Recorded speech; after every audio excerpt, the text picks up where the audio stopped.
Hello student, welcome back to DPSC classes. इस वीडियो में मैं आपको क्लास 12th एचबीएससी के मैथ के कुछ इंपॉर्टेंट क्वेश्चन करवाऊंगा जो कि पीवाईक्यू में आ रखे हैं, प्रीवियस ईयर के क्वेश्चन पेपर में आ रखे हैं। ठीक है, ये हमारी डे 1 क्लास है। ठीक है, और जब तक आपके पेपर नहीं हो जाते तब तक हम डे टू डे आपके लिए क्लास रिवीजन लाते रहेंगे। ठीक है, तो पहली क्लास है। पहली क्लास में जितने भी क्वेश्चंस हो सकते हैं उतने हम करेंगे। कम से कम 40 से 45 मिनट की क्लास रखा करेंगे ताकि बच्चे का रिवीजन अच्छी तरीके से हो जाए। इसमें मैं सब कुछ कवर करवाऊंगा। ठीक है, 2 नंबर वाले, 3 नंबर वाले, एमसीक्यू और case based study, assertion reason, सारी चीजें कवर करवाऊंगा। ठीक है, धीरे धीरे। तो आज की क्लास में जितने क्वेश्चंस कवर होते हैं आप करिए और समझिए, और कोई डाउट हो तो कमेंट जरूर करिए। ठीक है, तो चलिए क्वेश्चन नंबर 1 है। पहला क्वेश्चन है ये, ऐसा क्वेश्चन ज्यादातर आता है। क्वेश्चन कह रहा है डिफरेंशिएट करना है 2 की पावर cos स्क्वायर एक्स का, और विद रिस्पेक्ट टू किसके, cos स्क्वायर एक्स के। नॉर्मली आपने क्या करा है, विद रिस्पेक्ट टू एक्स करा है ज्यादातर, तो यहां पर क्या है कि with respect to cos square x आ गया। तो ऐसा कंसेप्ट अगर आ जाता है तो जो भी आपको दो टर्म्स दे रखी हैं, एक को u मानोगे, इसको u मानते हैं, और इसको मानते हैं v। ठीक है, और दोनों को अलग अलग डिफरेंशिएट करते हैं। तो दोनों को अलग अलग डिफरेंशिएट करेंगे। इसको करेंगे differentiate with respect to X. इसका डिफरेंशिएट क्या होगा, देखो यहां पर पावर फॉर्मूला लग रहा है a की पावर x वाला। ठीक है, a की पावर x का क्या होता है, a की पावर x इंटू में log a, इस तरीके से होता है। ठीक है, तो यहां पर इसका दोबारा से हो जाएगा, तो यहां पर इसका हो जाएगा du अपॉन में dx। ठीक है, a की पावर x, तो 2 की power cos square x into में log 2। ठीक है, अब क्या होगा कि साथ में इसका भी होगा। अगर ये नॉर्मली x लिखा होता ना तो इसका 1 हो जाता, बट यहाँ पर cos स्क्वायर x लिखा हुआ है तो cos स्क्वायर x का क्या होगा, पहले पावर का होगा तो 2 cos x। ठीक है, और फिर cos x का दोबारा से होगा तो माइनस का sin x, इस तरीके से हो जाएगा। ठीक है, ये हो गया आपका पहला। दूसरे में क्या कह रहा था, v क्या था आपके पास, v था cos स्क्वायर x। इसका डिफरेंशिएट हो जाएगा विद रिस्पेक्ट टू x, तो ये हो जाएगा आपके पास dv अपॉन में dx। तो इसका हो जाएगा 2 cos x और cos x का माइनस का sin x। इस तरीके से ये सेकंड हो गया। अब क्वेश्चन में आपको क्या चाहिए था, आपको इसका डेरिवेटिव चाहिए था। ठीक है, तो इसको हमने u माना था, तो जिसका डेरिवेटिव चाहिए होता है ना उसको ऊपर रखते हैं। अकॉर्डिंग टू क्वेश्चन आपको चाहिए था du अपॉन में dx divide by dv upon में dx। ठीक है, इसका डेरिवेटिव चाहिए था विद रिस्पेक्ट टू दिस। ठीक है, तो क्या करना है कि अब जो चीज ये ऊपर आ रखी है उसको ऊपर लिखिए। जैसे कि ये आ रखा था ना, ये आ रखा था 2 की power cos square x multiply by log 2 multiply by 2 cos x। ठीक है, और मल्टीप्लाई बाय माइनस का sin x। ठीक है, और डिवाइड कर देना है ये वाला टर्म 2 cos x इंटू में माइनस का sin x। बहुत ही सिंपल सा कंसेप्ट है, 2 नंबर या 3 नंबर में क्वेश्चन आ जाते हैं। ठीक है, जो जो कट रहा है काटो, ये तो पूरा पूरा कट जाएगा आपका। ठीक है, क्या बचेगा आपका पास, 2 की power cos square x into में log 2। तो इस तरीके से ये आपका आंसर हो जाएगा। ठीक है, सिंपल सा क्वेश्चन है, ध्यान से करें, ना समझ में आए तो पूछ लें। अगला क्वेश्चन है, if tan inverse x square plus Y square equal to a square then find dy upon dx equal to minus x by 5। देखो इस क्वेश्चन को करने के लिए क्या करेंगे, x square plus Y square को यहीं पर रहने दो, और ये वाली टर्म जब इधर जाएगी ना तो ये tan हो जाएगी, tan a स्क्वायर। ठीक है, tan a स्क्वायर। अब ये tan a स्क्वायर क्या हो गया, ये कांस्टेंट नंबर हो गया। क्या हो गया, ये आपका एक कांस्टेंट नंबर हो गया। तो कांस्टेंट नंबर का डिफरेंशिएट क्या हो जाता है, 0 हो जाता है। ठीक है, तो इसका डिफरेंशिएट करेंगे हम विद रिस्पेक्ट टू x, ये हो जाएगा 2x। ठीक है, प्लस इसका होता है तो क्या होता है 2y, और फिर y का दोबारा से होता है dy अपॉन में dx इक्वल टू में 0। ये वाली टर्म उधर चली जाएगी, तो 2y D Y upon D x equal to minus 2x, 2 से 2 कट गया, तो ये हो जाएगा आपके पास d Y upon D x equal to minus x upon में वाई। तो देखो प्रूव हो गया, सिंपल सा कंसेप्ट, ठीक है, ये आ गया आपका आंसर। ठीक है, अगला क्वेश्चन देखते हैं।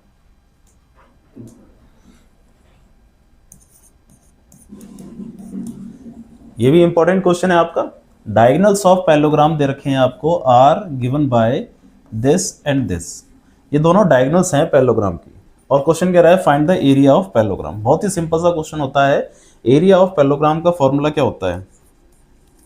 एरिया ऑफ पैरेललोग्राम का फॉर्मूला होता है बेस इंटू हाइट। तो इसमें क्या करना होता है कि एरिया ऑफ पैरेललोग्राम करने के लिए बेस इंटू हाइट का मतलब है एक बेस हो जाएगा आपका, ये वाली टर्म बेस हो जाएगी, ठीक है, और ये आपका हो जाएगा हाइट हो जाएगी, ठीक है। बेस और हाइट ले लेते हैं, ठीक है। तो अब इसमें मॉडुलस लगा के रखते हैं वैसे, क्योंकि हम एरिया को कभी भी नेगेटिव में नहीं दिखाते, तो मॉडुलस लगा लो। तो बेस और हाइट का क्या निकालना है? पहले मॉडुलस निकालना है। यहाँ पर निकालने के लिए आपको क्या करना पड़ता है? डिटरमिनेंट निकालना पड़ता है। तो बेस और हाइट का डिटरमिनेंट निकालेंगे। कैसे निकालते हैं? आई, जे और के को अलग रखते हैं, और बाकी ये टर्म जो होती है ना उनका कोएफिशिएंट लिख देते हैं, जैसे कि 2, -1 और 1, और इधर आ जाएगा 1, 3 और -1, इस तरीके से। अब इसका डिटरमिनेंट निकाल देते हैं। तो इसका डिटरमिनेंट क्या आता है? आई को लेते हैं और इससे रिलेटेड रो और कॉलम चली जाती हैं, तो मल्टीप्लाई होता है तो 1, और इसको माइनस करके ये आ जाएगा 3। फिर माइनस का जे आता है, ये लाइन गई, ये लाइन गई, तो इसको मल्टीप्लाई करो -2 और इसको मल्टीप्लाई करो माइनस करके 1। फिर प्लस का के, ये लाइन गई, तो ये हो जाएगा आपका 6, और माइनस का आता है तो माइनस माइनस प्लस हो जाएगा 1, ठीक है, इस तरीके से। तो ये आ जाएगा माइनस का 2i और माइनस का प्लस का हो जाएगा 3j और ये हो जाएगा 7k। इस तरीके से ये आपका डिटरमिनेंट आ जाएगा, ठीक है। बट इसमें डिटरमिनेंट ही नहीं निकालना, अब आपको क्या करना है इसमें इसका पहले क्या निकालना है? मॉडुलस निकालना है। देखो जो क्वेश्चन में लिखा है ना, मॉडुलस निकालना है, तो मॉडुलस निकालना है इसका। तो मॉडुलस b क्रॉस h का, तो मॉडुलस का फॉर्मूला क्या होता है? √a², तो a का स्क्वायर मतलब 2 का स्क्वायर प्लस 3 का स्क्वायर और प्लस 7 का स्क्वायर, इस तरीके से ही निकालना है। तो ये हो जाएगा 4 + 9 + 49, तो ये हो जाएगा आपके पास 4 + 9 आपका हो जाएगा 13 और ये हो जाएगा 62, तो ये हो जाएगा √62 स्क्वायर यूनिट, और यही आपका क्या हो जाएगा? एरिया हो जाएगा। बात समझ आ रही है? ध्यान रखना, एरिया ऑफ पैरेललोग्राम निकालने के लिए वेक्टर के फॉर्म में तो आपको क्या करना पड़ेगा? जो भी टर्म दे रखी होगी उसको ए और बी मानते हुए उसका क्या निकाल देना है? क्रॉस निकाल देना है, ठीक है। सिंपल सा क्वेश्चन है, ठीक है। अगला क्वेश्चन करते हैं। अगला क्वेश्चन है आपका LLP का, जिसमें आपको मैक्सिमाइज जेड बोल रहा है 20x + 30y और x + y is less than equal to 80 और 2x + 3y is greater than equal to 100। और यहाँ पर एक नई चीज़ दे रखी है आपको क्वेश्चन में, ये कि x इज ग्रेटर देन और इक्वल टू 14 और y is greater than equal to 14। आमतौर पर क्या होता है कि ये क्वेश्चन में x is greater than equal to 0 और y is greater than equal to 0 ऐसे आता है, ठीक है। बट इस क्वेश्चन में क्या दे दिया आपको? 14 दे दिया। तो इस क्वेश्चन को करने के लिए आप क्या करें? जैसे कि मान के चलो आपका जो ग्राफ बनता है, ठीक है, ये तो होता है 0 0। अब यहाँ पर ये 14 14 दे दिया ना, तो आप ये समझो कि एज्यूम करो कि ये वाली लाइन आपकी x की वैल्यू 14 की है, ठीक है, और ये वाली लाइन आपकी y की वैल्यू 14 की है। तो यानी कि ये जो पॉइंट है ना, ये 14,14 हो गया आपका, ठीक है। ये समझ के चलना है आपको, ठीक है। फिर अब क्वेश्चन को करना है इस तरीके से। ध्यान रखना, क्वेश्चन में अगर ऐसे नहीं करा तो ये गलती हो जाएगी आपसे, ठीक है। तो अब देखो क्या करना है। अब आपको पहले इसका वो निकालो, इक्वेशन का कहाँ से जा रही है इक्वेशन, ये चीज़ पता करो, एक्स वाई। अब देखो नॉर्मली पहले इक्वेशन ले रहे हैं हम, x + y = 80, पॉइंट्स पता कर रहे हैं, ठीक है। अब x की जगह पर ना आप ना 0 मत रखना, क्या रखना? 14 रखना, ठीक है। अगर x की जगह पर 14 रखा तो 14 इधर चला जाएगा, तो 80 में से 14 माइनस हो जाएंगे, ठीक है ना। तो ये हो जाएगा आपके पास 66 आपके पास क्या आ गया? ये पॉइंट आ गया, ठीक है। फिर ऐसे ही y की वैल्यू 14 रखेंगे, तो y की वैल्यू 14 रखेंगे तो x ये भी 14 भी इधर चला जाएगा तो भी क्या आ जाएगा 66। 2 पॉइंट्स आ गए आपके पास 14,66 और दूसरा 66,14। ठीक है, अभी लाइन देखते हैं कि कहाँ से जाएगी। 14,66 का मतलब है x की वैल्यू 14 और y की वैल्यू 66। तो x की वैल्यू 14 कहाँ पर है, x की वैल्यू 14 तो यहीं पर भाई ये है। ठीक है, और y की 66 कहाँ पर होगी, y की 66 कहीं ना कहीं ऊपर जाके होगी। तो ये वाला पॉइंट हम कह सकते हैं कि क्या होगा हमारे पास 14,66। बात समझ रही है, y की वैल्यू यहाँ पर कहीं ना कहीं 66 आएगी। ठीक है, फिर अगला ऐसे ही दूसरी इक्वेशन है 2x प्लस, अच्छा दूसरा पॉइंट है 66,14। तो 66,14 का मतलब है y की वैल्यू 14, y की वैल्यू 14 तो यही है हमारे पास। ठीक है, y की वैल्यू 14 ये और x की वैल्यू 66 यहाँ पर कहीं आएगी। तो ये हो जाएगा 66,14। तो इस लाइन को ज्वाइन कर देते हैं, ये होगी ज्वाइन। तो ज्वाइन करने के बाद ये पता करो कि ये किस तरफ शेडेड होगी। ठीक है, अब आपको याद होना चाहिए ये लेस देन लिखा है तो लेस देन का मतलब है नीचे की तरफ शेडेड होता है। ठीक है ना, इसकी दूसरी ट्रिक भी होती है, दूसरी ट्रिक मैं तब बताऊंगा जब कोई इंपॉर्टेंट क्वेश्चन आएगा तब। अभी तो ये नॉर्मल सा क्वेश्चन है तो इससे समझ में आ रहा है कि लेस देन है तो नीचे की तरफ शेड होगा, मतलब ये इस तरफ शेड होगा।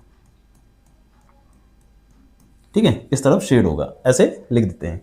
दूसरी इक्वेशन है 2x plus 3y greater than equal to 100। तो यहां पर x की जगह पर पहले रखो 14, तो x की जगह पर अगर 14 रखोगे तो 28 हो जाएगा, 28 उधर जाएगा तो क्या हो जाएगा माइनस हो जाएगा। तो 100 में से 28 माइनस हो जाएंगे तो ये आपके पास आ जाएगा 72। ठीक है, 72 आने के बाद 72 को डिवाइड कर देंगे कितने से, 3 से, तो ये आ जाएगा आपके पास 24। तो यानी कि 14 रखने पर 24 आ रहा है। इस तरफ भी y की वैल्यू 14 रखेंगे, तो y की वैल्यू 14 रखेंगे तो ये हो जाएगा 42, 42 उससे माइनस होगा तो ये हो जाएगा 58। तो 58 को डिवाइड कर देंगे 2 से तो ये आ जाएगा 29। ठीक है, तो आपके पास 2 पॉइंट्स आ गए, x की वैल्यू 24 पर, सॉरी x की वैल्यू 14 पर 24 और x की वैल्यू 29 पर y की वैल्यू 14, इस तरीके से। तो 14 पर 24, x की वैल्यू 14 तो यहीं होगी। ठीक है, और 24 कहाँ पर हो जाएगी, इससे इधर। तो x की वैल्यू 14 पर y की वैल्यू 24, ये पॉइंट आ गया आपके पास। ठीक है, ये रख लेते हैं। दूसरा पॉइंट है 29 पर 14, y की वैल्यू 14 तो यही है और 29 कुछ यहाँ पर होगा कहीं, 29 पर 14, इस तरीके से इस लाइन को भी क्या कर देना है, ज्वाइन कर देना है।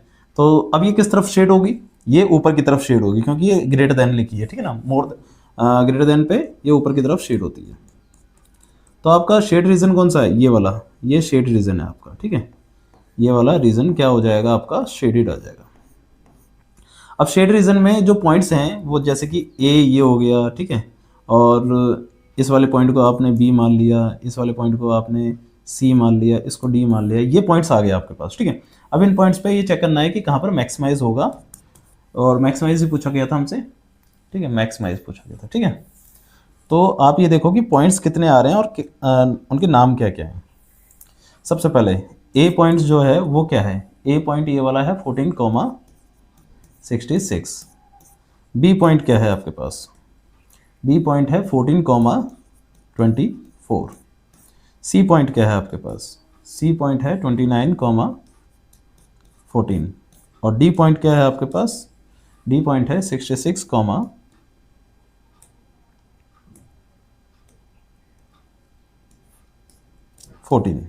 इस तरीके से ये डी पॉइंट आ गया। ठीक है, अब आपको क्वेश्चन में क्या बोल रहा था कि जेड की वैल्यू दे रखी है आपको कितनी, जेड की वैल्यू दे रखी है आपको 20x plus 30y, 20x plus 30y, इस तरीके से ये जेड दे रखा है। ठीक है, अब आपको ये चेक करना है कि कौन सी वैल्यू पर, इस वैल्यू पर या इस वैल्यू पर, किस वैल्यू पर जो मैक्सिमाइज वैल्यू आ रही है। तो देखो 20 और x की जगह पर क्या रखोगे 14 प्लस 30 और y की जगह पर क्या रखोगे 66।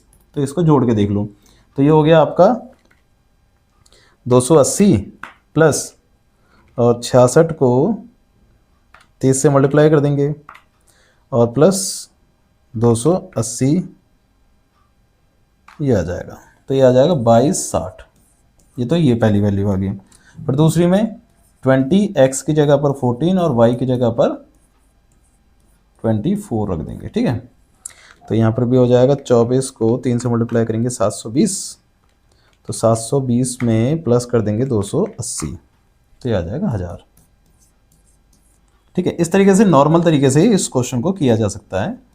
20 multiply by 29 plus 30 multiply by 14। ठीक है, तो ये हो गया आपके पास 29 मल्टीप्लाई बाय 20 प्लस 420, ये भी आ गया आपके पास 1000। ठीक है, नेक्स्ट 20 और x की जगह पर 66 और y की जगह पर 14। ठीक है, तो 66 को मल्टीप्लाई करेंगे 20 से, प्लस कर देंगे उसमें 420, 1740। तो बताओ मैक्सिमाइज कौन सा है? मैक्सिमाइज ये वाला पॉइंट आ रहा है आपका। ठीक है, तो ये आ जाएगा आपका मैक्सिमाइज। तो मैक्सिमाइज जेड कौन से वाले पॉइंट पर है? ए पर, यानी कि 14,66 पर। ठीक है, क्वेश्चन समझ में आ गया होगा आपको, ज़्यादा कोई टफ क्वेश्चन इसमें नहीं था। ठीक है, बस एक चीज़ ध्यान रखनी थी, अगर 14 दे रखा है तो इस तरीके से आपको कंसेप्ट बनाना था। इंपॉर्टेंट क्वेश्चन इस बात से है। ठीक है, अगला क्वेश्चन देखते हैं। देखिए अगला क्वेश्चन है प्रोबेबिलिटी डिस्ट्रीब्यूशन का। हालांकि ये कंसेप्ट जो है वैसे डिलीटेड है, बट कई बार इसके क्वेश्चंस देखे गए हैं, इसलिए मैं इसका क्वेश्चन एक करवा रहा हूँ और आप भी करके जाइए, क्योंकि अगर आ गया तो कम से कम कर तो पाएंगे। और बहुत ही सिंपल सा कंसेप्ट होता है। करना क्या होता है, क्वेश्चन कह रहा है the probability distribution for the number of student being absent in a class on a Saturday is as follow. इससे कोई मतलब नहीं है, आपको प्रोबेबिलिटी डिस्ट्रीब्यूशन का एक टेबल दे रखा है कि x अगर 0 है, मतलब एक भी बार नहीं हुआ तो उसकी प्रोबेबिलिटी ये है, 2 बार हुआ तो उसकी प्रोबेबिलिटी ये है, 4 बार हुआ तो इसकी प्रोबेबिलिटी है, 5 बार हुआ तो उसकी प्रोबेबिलिटी दे रखी है। तो कैलकुलेट करना है आपको p। तो आपको एक चीज़ ध्यान रखनी है कि जो प्रोबेबिलिटी होती है, प्रोबेबिलिटी का जो सम होता है वो क्या होता है? 1 के बराबर होता है। प्रोबेबिलिटी का सम किसके बराबर होता है? 1 के बराबर। तो इसका जो सॉल्यूशन है इस तरीके से हो जाएगा कि total of sum of P X जो होता है वो किसके बराबर होता है? 1 के बराबर होता है। अब ये p क्या क्या दे रखे हैं देखो, सबसे पहले दे रखा है p plus 2p plus 3p और प्लस का p इक्वल टू में क्या हो जाएगा? 1। बहुत ही सिंपल सा कंसेप्ट है, 3 नंबर का क्वेश्चन आता है। तो ये जोड़ देंगे तो कितने हो जाएंगे? 3 3 6 और 1 7, 7p इक्वल टू में 1। तो p की वैल्यू क्या आ गई आपके पास? 1/7। तो ये तो आ गया प्रोबेबिलिटी का आंसर। दूसरा क्या है, कैलकुलेट करना है आपको मीन। मीन का फॉर्मूला इसमें निकालने के लिए आपको क्या करना होता है कि जो आपको x दे रखा होगा उसको मल्टीप्लाई कर देना है px से, और फिर उसका क्या निकाल देना है? टोटल। यानी कि x और px को आपस में क्या कर देना है? मल्टीप्लाई कर देना है। यानी कि इसको मल्टीप्लाई करेंगे तो ये तो 0 हो जाएगा पहला। फिर दूसरे में क्या है? 2 इंटू 2p है तो ये हो जाएगा 4p प्लस फिर इसमें क्या हो जाएगा? 12p प्लस और इसमें हो जाएगा 5p। बस मल्टीप्लाई कर देना है दोनों को और फिर सबको क्या कर देना है? प्लस कर देना है। तो ये हो जाएगा आपके पास 16 और 5 21p, और p की वैल्यू आपने निकाली दी है 1/7। ठीक है, ये कट जाएगा 3 बार में, तो इसका जो सम हो जाएगा वो कितना आ जाएगा? यानी कि मीन आ जाएगा, वो आ जाएगा आपके पास 3। ठीक है, सिंपल सा क्वेश्चन है और 3 मार्क्स में ये क्वेश्चन आता ही आता है। ठीक है, और चाहे ये डिलीटेड है या नहीं है, बट फिर भी प्रीवियस ईयर के एग्जाम में देखे गए हैं, 2025 में 2024 में ये देखा गया है। तो आप इसको जरूर करके जाइए। ठीक है, अगला क्वेश्चन देखते हैं। देखिए अगला क्वेश्चन है इंटीग्रेशन का। इंटीग्रेशन का ये क्वेश्चन किस प्रकार से करना है? बहुत ही सिंपल सा है, बट आपको एक चीज ध्यान होनी चाहिए, फॉर्मूला। अगर आप फॉर्मूले याद करके चलते हैं तो कहीं ना कहीं 60 to 70% आपसे क्वेश्चन हो जाएगा। और वैसे देखो बिना फॉर्मूले के तो कोई भी क्वेश्चन नहीं होगा। ठीक है, इसमें क्या है कि cos 2x का एक ऐसा फॉर्मूला देखना है जिसमें साइन और cos दोनों आते हों। तो फॉर्मूला होता है cos square x minus sine square x। ठीक है, ये फॉर्मूला यहाँ पर हम अप्लाई करेंगे। तो यहाँ पर इंटीग्रेशन करने से पहले फॉर्मूला लगेगा इसका cos square x minus sine square x divide by sign x plus cos x का होल स्क्वायर। ठीक है, फिर इसमें क्या है कि देखो इसमें दूसरा फॉर्मूला लगेगा ए स्क्वायर माइनस बी स्क्वायर का, जो कि आप सब जानते हैं ए स्क्वायर ए प्लस बी और ए माइनस बी मल्टीप्लाई में। ठीक है, तो ये हो जाएगा ए प्लस बी, यानी कि cos x plus sine x multiply में cos x minus sine x, इस तरीके से। ठीक है, फिर डिवाइड बाय इंटीग्रेशन अभी हुआ नहीं है, sign x plus cos X का होल स्क्वायर, इस तरीके से हो जाएगा। ठीक है, अब देखो प्लस वाली टर्म जो है प्लस वाली टर्म से कट जाएगी, तो बचेगा क्या आपके पास? Cos x minus sine x और divide by sine x plus cos x. Simple. अब क्या करना है, इसमें दोनों टर्म एक जैसी लग रही हैं तो नीचे वाले को क्या करना है, टी लेट करना है, ऊपर वाला अपने आप आ जाएगा। ठीक है, तो लेट करोगे आप sign x plus cos x को टी, तो जिसका डिफ्रेंशिएट अगर करोगे आप, साइन एक्स का क्या होता है कॉस एक्स, और कॉस एक्स का क्या होता है माइनस का sine X, equal to D T upon में डी एक्स। तो डी एक्स ऊपर आ जाएगा, तो ये हो जाएगा 1 अपॉन में, अब देखो हमें लाना क्या है, कॉस माइनस साइन लाना है, तो कॉस माइनस साइन आ गया हमारे पास, तो ये क्या है कि बाद में कट जाएगा, जिससे हमने क्या निकाल दिया अभी, डी एक्स की वैल्यू। तो डी एक्स की जगह पर ये पुट कर देंगे। ठीक है, तो अकॉर्डिंग टू क्वेश्चन इंटीग्रेशन करना था हमें cos x minus sine x divide bye, इसको तो हमने टी लेट कर लिया। ठीक है, और मल्टीप्लाई बाय इसको 1 अपॉन में cos x minus sine x. Simple. तो ये कट जाएगा हमारा, और ये हो जाएगा हमारे पास 1 अपॉन टी डी टी, और 1 अपॉन टी का इंटीग्रेशन क्या होता है, लॉग टी। ठीक है, लॉग टी प्लस का सी, फिर टी की जगह पर वही वैल्यू रख देंगे जो जिसको हमने लेट करा था, यानी कि sine x plus cos x को। ठीक है, तो ये हो जाएगा integration log sine x plus cos x plus c, और ये हो जाएगा आपका आंसर। ठीक है, सिंपल सा क्वेश्चन था, ज़्यादा कुछ नहीं था, बस क्या करा था हमने कि कॉस एक्स का जो कॉस टू एक्स का जो फॉर्मूला था उसको अप्लाई करा था sine cos square x minus sine square x, और बाकी फिर वो इजीली तरीके से होता जाएगा। ठीक है, अगला क्वेश्चन देखते हैं। अब देखिए अगला क्वेश्चन है क्वेश्चन नंबर 7। इसमें इंटीग्रेशन करना है आपको, और ये क्वेश्चन है P4 का, जो प्रॉपर्टी नंबर 4 होती थी उसका है। क्योंकि कैसे पता चलेगा, जब भी आपको इंटीग्रेशन 0 से लेकर a के बीच में दे रखा हो fx का, तो इसमें लगता है P4। P4 क्या कहता है, P4 ये कहता है कि जो ये कंसेप्ट है ये आपका हो जाएगा x की जगह पर a माइनस एक्स रख देना होता है। ठीक है, x की जगह पर क्या रख देना होता है, a माइनस एक्स रख देना होता है। ठीक है, कैसे करना होता है, सबसे पहले जो भी क्वेश्चन दे रखा होता है उसे इक्वेशन नंबर 1 मानो, और जो दे रखा है उसको फिर प्रॉपर्टी नंबर 4 के अकॉर्डिंग सॉल्व करते जाओ। ये हो जाएगा 5 sine 90 minus X plus 3 cos 90 minus X divide by sine 90 minus X plus cos 90 minus X, इस तरीके से। ठीक है, फिर इसमें क्या है कि cos 90 माइनस थीटा और sin 90 माइनस थीटा जो होता है वो उसके कॉम्प्लीमेंट्री के बराबर होता है। कॉम्प्लीमेंट्री मतलब साइन का कॉम्प्लीमेंट्री cos होता है, तो ये कन्वर्ट होके किस में कन्वर्ट हो जाता है, 0 से लेकर π/2। तो sin 90 minus theta equal to में cos theta plus cos 90 minus theta equal to sin theta divide by sin 90 minus theta cos theta plus cos 90 minus theta sin theta dx। इस तरीके से इसे मान लेंगे इक्वेशन नंबर 2। ठीक है, P4 का कंसेप्ट ये कहता है कि फिर दोनों को क्या कर दो, ऐड कर दो। फर्स्ट और सेकंड को ऐड कर देते हैं।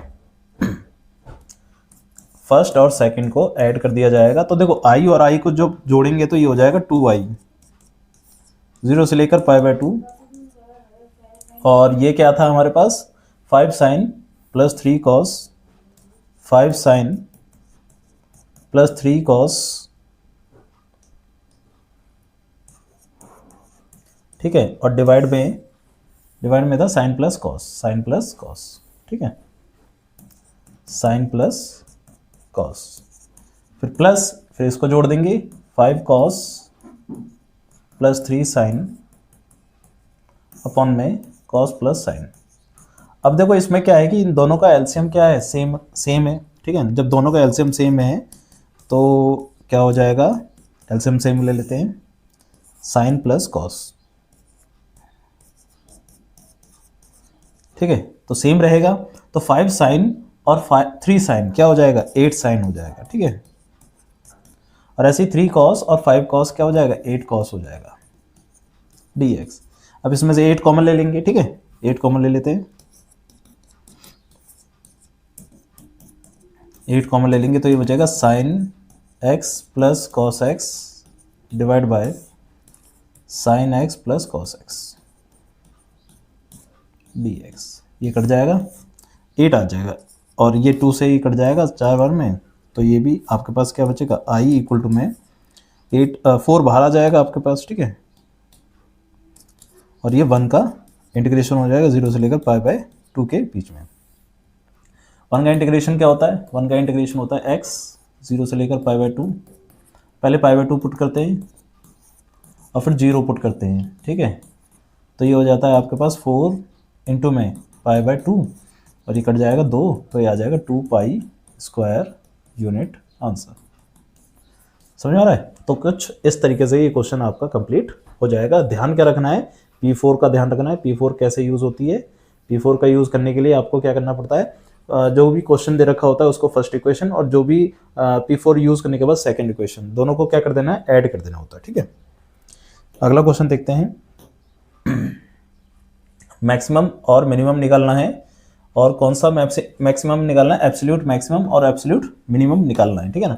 तो एब्सोल्यूट के लिए क्या करना होता है कि इसमें डबल डेरिवेट करने की जरूरत नहीं होती, इसमें जो भी इंटरवल दे रखे होते हैं उसके बीच में ही x की कोई ना कोई वैल्यू आएगी, और फिर सबको फंक्शन में पुट कर देना होता है। तो फंक्शन में पुट करने के बाद जो भी सबसे बड़ी वैल्यू होती है वो एब्सोल्यूट होती है मैक्सिमम, और जो छोटी होती है जो एब्सोल्यूट मिनिमम होती है, ठीक है। तो इसका डेरिवेट करेंगे एफ डैश एक्स, तो ये हो जाएगा 6x स्क्वायर माइनस का 30x प्लस का 36 और प्लस का 1, ठीक है। फिर इसको 0 के बराबर 6 कॉमन लेंगे, तो ये हो जाएगा x स्क्वायर माइनस का 5x और प्लस का 6, अच्छा ये तो 0 हो जाएगा, सॉरी, तो ये हो जाएगा, ठीक है ना। अब क्या है कि इसमें ये 6 तो इधर आ जाएगा, इसको स्प्लिट कर देंगे, तो स्प्लिट करने के बाद क्या हो जाएगा, प्लस कर 5 आना चाहिए और मल्टीप्लाई कर 6 आना चाहिए, तो ये हो जाएगा 3 + 2, ठीक है।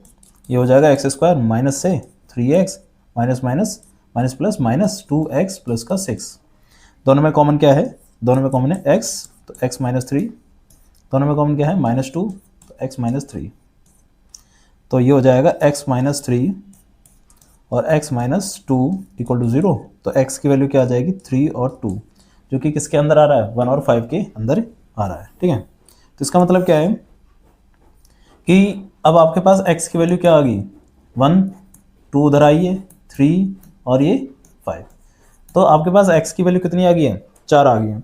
इन चारों वैल्यू को आपको फंक्शन में पुट करना है, तो फंक्शन है आपके पास ये, ठीक है। तो पहले आप पुट करते हैं, पहले पुट करते हैं 1, इधर 1 रखेंगे, ध्यान रखना, इधर 1 रख रहे हैं तो ध्यान रखना, तो 2 × 1 2 हो जाएगा, -15 और प्लस का 36 और प्लस का 1, इस तरीके से इसको सॉल्व कर देते हैं। तो ये सॉल्व करके आ जाएगा आपके पास 2 - 15 प्लस 36 प्लस 1, तो ये आ जाएगा 24, ठीक है। ऐसे ही F2 पुट कर देते हैं, 2 पुट करेंगे तो इसमें क्या हो जाएगा, 2 × 2 का क्यूब यानी कि 8 प्लस -15 2 का स्क्वायर 4 प्लस 36 × 2 प्लस 1, ठीक है। तो ये हो जाएगा आपका 16, ये हो जाएगा 60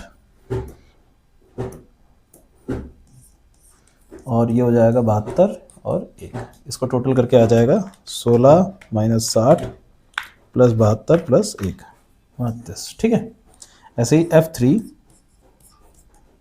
तो यहाँ हो जाएगा 2 × 3 का क्यूब यानी कि 27 -15 3 का स्क्वायर यानी 9 और प्लस 36 × 3 प्लस का 1, तो इसको मल्टीप्लाई करा 54 और इसको मल्टीप्लाई करा 135, इसको 108 और प्लस का 1, इसको टोटल कर लेते हैं 54 - 135 प्लस 108 प्लस 1 28, ठीक है। F5, तो 2 × 5 का स्क्वायर क्यूब 125 -15 और 5 का स्क्वायर 25 प्लस 36 और इंटू में 5 और प्लस का 1, तो ये हो जाएगा 125 × 2 यानी कि 250 माइनस 25 × 15 यानी कि 375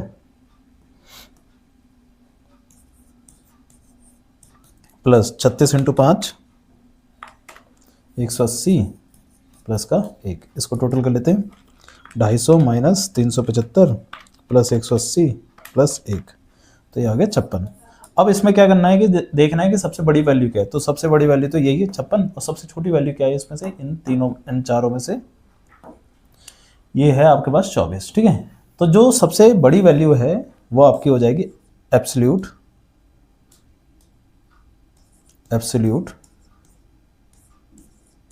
मैक्सिमा, और जो छोटी है वो आ जाएगी एब्सोल्यूट मिनिमा। ठीक है, तो इस तरीके से ये आपका आंसर कंप्लीट हो जाएगा। ठीक है, अगला क्वेश्चन देखते हैं। देखिए अगला क्वेश्चन भी इंटीग्रेशन का है, और ये है पार्शियल फ्रैक्शन का। ठीक है, पार्शियल फ्रैक्शन का। तो पार्शियल फ्रैक्शन में क्या करना है, इसमें देखो आपको क्या करना है, लेट करना है x square plus x plus 1 upon में एक्स प्लस 2, और एक्स स्क्वायर प्लस 1 को किसके बराबर, ए अपॉन में एक्स प्लस 2, ए के नीचे क्या आ जाएगा, एक्स प्लस 2 आ जाएगा, और यहाँ पर क्या है, स्क्वायर है, तो स्क्वायर है तो ऊपर की तरफ क्या होनी चाहिए, लीनियर इक्वेशन होनी चाहिए, तो ये हो जाएगा बी एक्स प्लस सी। ठीक है, लीनियर इक्वेशन है तो ऊपर कांस्टेंट नंबर होना चाहिए, और क्वाड्रेटिक इक्वेशन है तो आपके ऊपर क्या होना चाहिए, यहाँ पर लीनियर इक्वेशन होनी चाहिए। ठीक है, फिर क्या है कि इसको सॉल्व करना है। कैसे सॉल्व करते हैं, अब जो हमने लेट करा है उसका एलसीएम लेंगे। ठीक है, यानी कि इसका एलसीएम लेंगे तो ये आ जाएगा एक्स प्लस 2 और एक्स स्क्वायर प्लस 1, तो ये इधर मल्टीप्लाई, तो ए का मल्टीप्लाई एक्स स्क्वायर प्लस 1 से, और बी एक्स प्लस सी का मल्टीप्लाई एक्स प्लस 2 से। ठीक है, एलसीएम से एलसीएम कट जाएगा, तो इक्वेशन बचती है x square plus x plus 1, और ये हो जाएगा a x square plus 1 plus b x plus c multiply by x plus 2। ध्यान रखना पूरे क्वेश्चन को हमने किसके बराबर रख रखा है, इसके बराबर। तो लास्ट में हम जब ए और बी की और सी की वैल्यू निकाल देंगे तो इंटीग्रेशन जो करेंगे इसका करेंगे। ठीक है, तो अब इसमें ए और बी और सी की वैल्यू निकालने के लिए क्या करना होता है कि देखो एक्स की जगह पर पहले -2 रखो, पुट करो x इक्वल टू -2, उससे क्या होगा कि एक वैल्यू 0 हो जाएगी और a की वैल्यू निकल आएगी। तो -2 इधर भी रखना होता है, तो -2 का स्क्वायर कितना हो जाएगा आपके पास 4, और -2 प्लस का 1, और इधर रखेंगे तो -2 का स्क्वायर क्या हो जाएगा 4 प्लस 1 5, और प्लस का ये हो जाएगा 0, क्योंकि यहाँ -2 रखेंगे तो पूरा 0 हो जाएगा। तो ये हो जाएगा आपके पास 2 और 1 3। ठीक है, और अपन में 5, तो a की वैल्यू आ गई आपके पास 3/5। ठीक है, फिर x की जगह 0 रख देंगे ताकि b 0 हो जाए। ठीक है, तो यहाँ 0 रखेंगे तो क्या बचेगा आपके पास 1 इक्वल टू में, यहाँ 0 रखेंगे तो क्या बचेगा a, प्लस यहाँ 0 रखेंगे तो ये 0 हो जाएगा, बचेगा c, तो और यहाँ भी 0 रखेंगे तो 2 हो जाएगा, तो 2 को c से मल्टीप्लाई करेंगे 2c। a की वैल्यू आपके पास आ चुकी है 3/5, तो c की वैल्यू आपके पास यहाँ से निकल जाएगी, तो 1 माइनस 3/5 इक्वल टू में 2c, तो ये हो जाएगा आपके पास क्या, 5 में से 3 गए तो 2 अपॉन में 5 इक्वल टू में 2c, तो c की वैल्यू आ जाएगी 1/5।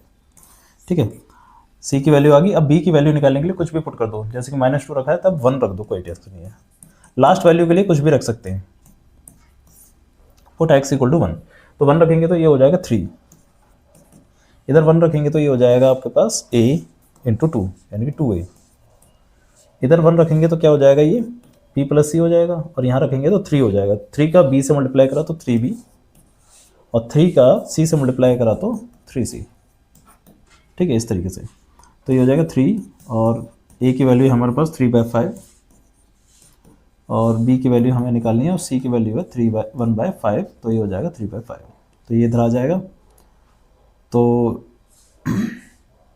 3 कॉमन ले लो सब में से, 3 कॉमन ले लेंगे तो ये हो जाएगा 3 कॉमन आ गया, तो ये हो जाएगा 2/5 प्लस b और प्लस 1/5, तो 3 से 3 कट जाएगा एक बार में, इन दोनों को जोड़ देंगे तो कितना हो जाएगा, ये इन दोनों को जोड़ देंगे 3/5 हो जाएगा, तो 3/5 इधर आके माइनस का हो जाएगा। ठीक है, तो b की वैल्यू आ जाएगी आपके पास 5 में से 3 गए तो 2/5 b, तो b की वैल्यू आ गई 2/5। ठीक है, इस तरीके से दोनों वैल्यू आपके पास यहाँ पर, तीनों वैल्यू आपके पास यहाँ पर आ गई। ठीक है, अब अकॉर्डिंग टू क्वेश्चन हमने लेट क्या करा था, इंटीग्रेशन करना था a अपॉन में x plus 2 plus b x plus c upon में x square plus 1 d x. एक बार चेक कर लेते हैं, a अपन में x plus 2, B x upon में एक्स स्क्वायर प्लस 1। ठीक है, इस तरीके से ये हमने रख रखा था। अब क्या करेंगे, ए की वैल्यू क्या है हमारे पास, ए की वैल्यू है 3/5, इसे बाहर ले लेते हैं 1/x+2 dx।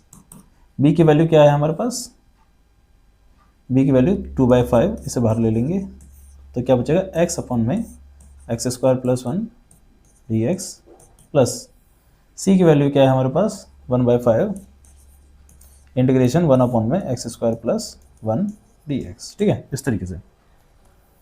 अब इसका इंटीग्रेशन करेंगे 3/5, इसका तो डायरेक्टली हो जाएगा log x+2 प्लस 2/5। इसका डायरेक्टली नहीं होगा, बस लेट करके होगा, तो x²+1 को लेट करेंगे तो 2x आएगा आपका, ठीक है ना। तो 2x जो है x से x कट जाएगा, तो 2 जो है इससे ये मल्टीप्लाई में आ जाएगा 1/2, और ये हो जाएगा 1/t यानी कि log t।